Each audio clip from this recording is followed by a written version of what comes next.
At about 6 o'clock Eastern, if you told me we'd have this in the A block, I'd wonder what the hell happened. Well, here's what happened.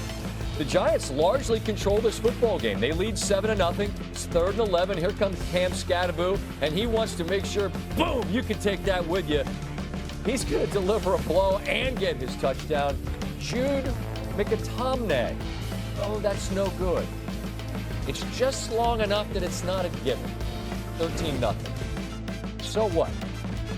You're about to add to it as Tyrone Tracy here has a gigantic opening. That's as easy a score as you're going to see in the league on Sunday.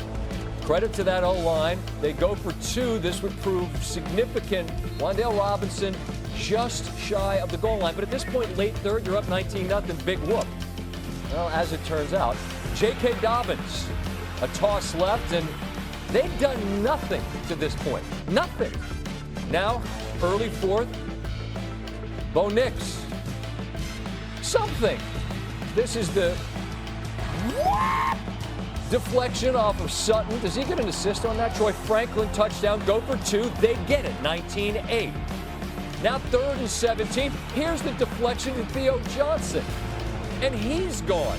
So after Denver has that little glimmer of hope, it seems to have been fade to black with this. Giants up 26-8.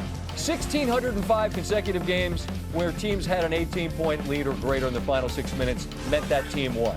Denver cares not about my stupid graphic. Here comes Nix. He'll roll, takes it in. Again, they go for 2. Again, they get it. Now a 10-point game. Next Giants possession, we're under 5 to go. Dart, that's not a good throw. Justin Strnad picks it. Denver, an opportunity very quickly to score again. Broncos with Nix, same idea. This time he throws to R.J. Harvey, the rookie, and it's now a 3-point game. Ensuing Giant drive, and this is a very quick 3 and out as he's looking deep for Robinson, overthrows him. Broncos, 3rd and 11. This is as big a throw and big a moment as there was in this game. It's one of those classic underthrows where Marvin Mims Jr. sees it, makes a great play on it. Denver's in field goal range, but here goes Nix again. What a great play design, and he has got a wide open alley, and stunningly, Denver has the lead. But this young team, led by a couple of rookies in part on offense at key positions, they don't fold. This is 4th and 19. Dart to Robinson, a roughing the passer, adds 15. Later in the drive, 3rd and 10.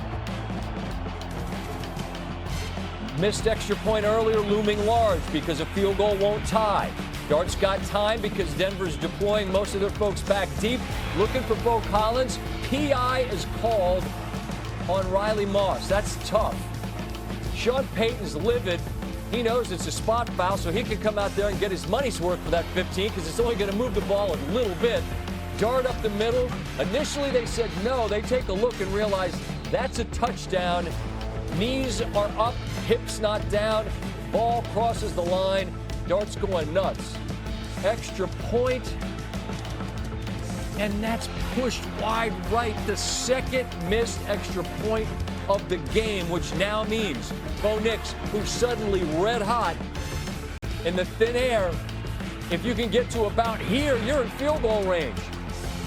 Mims Jr., a gain of 29. Now it's Sutton, and you're for sure in field goal range. And it's Will Lutz out of timeouts, clean operation, don't anyone jump, keep your poise, clock it. And now we need the kick to finish off this improbable victory. Snap, hold, toe meets leather, and Denver stunningly walks it off with a victory. Bo Nix on the comeback. I was thinking about how I was going to answer questions if we got shut out.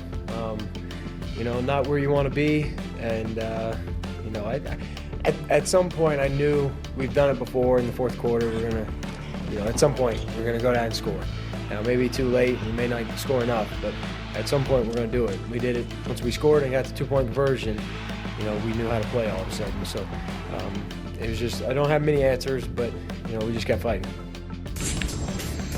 Including Denver's victory on Sunday, teams who trail by 18 inside of 6 minutes now, 2 and 3,677 since the merger. The other to pull off this feat, the 2003 Colts against the Buccaneers. Wasn't that Monday Night Football? I believe it was. On the losing side, you saw how upset the head coach was, and you can understand. Here's Brian Dable and Jackson Dart. Tough loss. Put their heart and soul into it. So, not a lot of talking that needs to be done when you lose a game like that. Everybody gave everything they had. Were you beating yourself up over the interception? Yeah, absolutely. I can't do that. You know, we were in full control of the game. In that situation, you can't do that. I gotta be way better than that. I mean, that's unacceptable. Yeah, I gotta be better. Tim with us, as promised. Something like this can only happen if you stack many, many factors, obviously. But Bo Nix, he said it. I'm thinking, how do I answer questions after we get shut out? He and they had nothing going. And the analogy I made when I walked into the studio tonight is it felt a little bit like a three-point shooter, a really good three-point shooter who can't buy one, and then one goes in, and then it's the ocean. Is that a fair way to describe how Denver got this cooking, at least the offensive portion of it? I mean, it feels like, look, I've heard people describe quarterbacks that way. I can't say I've ever played with one, been around one that was like that. I feel like you and I have talked about Bo Nix as being kind of streaky in the past. I mean, last year, you know, he'd rip off 15 completions in a row, and then other games look like, you know, what's he looking at? I think clearly when you hear him talk, there's a confidence about how I think he feels like he's seeing the game right now. And listen, sometimes there's some good fortune. You mentioned it with the tip pass that goes for a touchdown. I think the ball that, you know, the play we just saw prior to that one, I actually think he's throwing to the in cut. He looked like hits the clear route running inside of it. But there's also a confidence, I think, about him. And I would just say this. You know, haven't been around somebody who's been streaky, but have struggled, have seen guys struggle. It is hard to pull yourself out of that. I don't know what it's like in basketball. You know, you see one go in and it changes it. It doesn't really work that way in football. In football, you feel like you're playing uphill. It feels like there's 15 defenders out there.